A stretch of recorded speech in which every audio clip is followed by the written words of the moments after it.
Hey everyone, and welcome to our deep dive. We're going to be tackling idioms today. Idioms. Oh, those are fun. Yeah, and super useful if you want to sound more like, a natural English speaker. They can be tricky, though. They don't always mean what the words, literally say. Exactly. Yeah.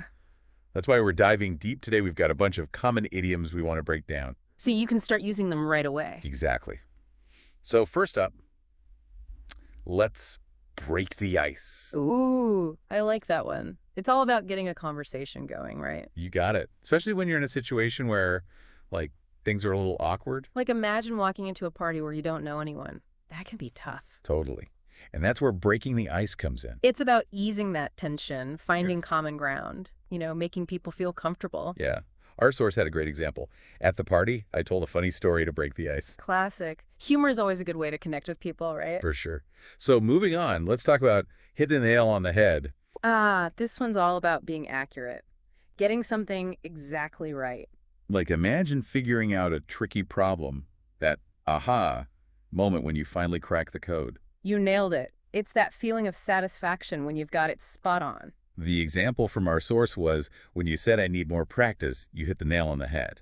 Sometimes the truth hurts, but it's often exactly what we need to hear, right? Absolutely. Speaking of things we might not want to hear, what about under the weather? Under the weather. Now, that's an idiom that doesn't really sound like what it means. Right. If you weren't familiar with English idioms, you'd probably be pretty confused. Like, what does weather have to do with feeling sick? Exactly. But it's a pretty common way to say you're not feeling well. It's like saying you're feeling a bit down or out of sorts, like you're caught in a storm. Our source had the example, I'm feeling a bit under the weather today, so I'll stay home. Makes sense.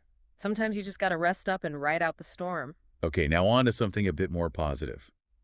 What about those times when something is super easy? Oh, I know this one. Piece of cake, right. You got it. It's like saying, no problem, I can do this in my sleep. It really emphasizes how effortless something is. Our source mentioned that exam was a piece of cake.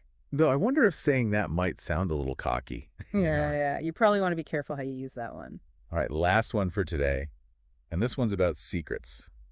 Let the cat out of the bag. Woo! I love this one. It conjures up such a funny image, right? Like someone trying to keep a cat hidden in a bag, and whoops, there it goes. All about accidentally revealing something that was supposed to be kept hush-hush. Our source gave this example. I let the cat out of the bag about the surprise party. Oh no, that's the worst. Right. But it happens. We've all been there. So what have we learned today?